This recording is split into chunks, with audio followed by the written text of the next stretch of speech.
everyone, this is Danielle Tremblay of InsightWithAnimals.com. So twice today I had the same question posed, so I'm going to address the answers online in case other people have the same questions. What they asked was, I want to learn animal communication. Should I take an in-person course? Phone course? What's the difference between the two? I've also seen those online e-courses that are out there. And second question, how long does it take an animal communication student to actually learn this work? So I thought I'd address both. For the latter question, everybody's journey and learning curve is slightly different is what I found. So I've been teaching students how to do this work since 2008, and some will do the work for a few months or a few years before they choose to go professional. If they want to go professional at all. So, it kind of comes down to where they feel comfortable, when they feel ready, when they're wanting to move forward in that. For me personally, it took me 1.5 years to go from my first training class and to become professional, to actually put up a website and choose to be of service to people outside of the inner circle of family and friends. So that was my curve.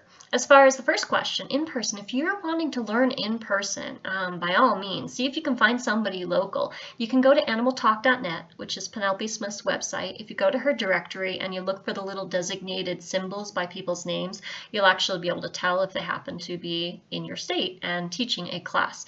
Now, you can also search for people via Google searches, animal communication class and New York and Utah, and see if there's somebody in your class or in your state who actually teaches the work but who may not be listed in Penelope Smith's directory. You can search that way by country as well. So in-person classes are really great for those students who find that they learn best having a teacher right there, having that model, that role model there so that they can watch them and use their, their 5 basic senses in order to observe that person and how they do work.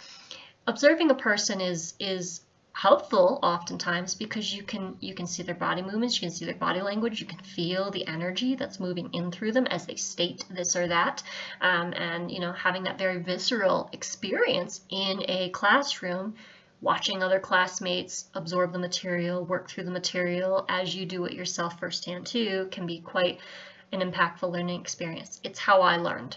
Okay, I took a 1-day class and that was my start. So if you want to do phone training, that's widely available these days by myself. I offer that. There's also other communicators that offer that as well. And phone training is, for me personally, much more customized to the student. It's based on where the student is. It is the speed of the exercises offered is adjusted based on where the student is skill-wise, where they need to go, where they want to go, and there's just an awful lot more involved with the phone class than with the, compared to my in-person classes. Both are wonderful starting points, I'll tell you, and can take the students so far. Private one-on-one learning is sometimes just more ideal for certain types of students, more convenient relative to location, and you do get that one-on-one kind of personal guidance along the way with sometimes fewer distractions. Things that can be distractions for you, that might be distractions in an in-person class, they're just not present, in a one-on-one phone kind of learning. So, and the third way that I am aware is out there are e-online courses. So I know there are some animal communication teachers who teach them. You can Google for them in order to find them. I don't offer these at this time. I really don't or can't say too much about them.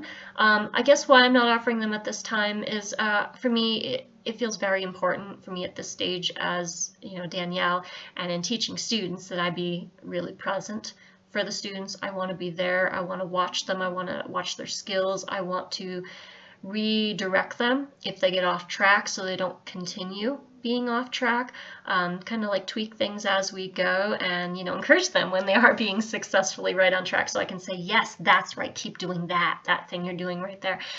But they do exist out there, and I've had some students come to me and say they've had wonderful experience with those teachers and that kind of method of style.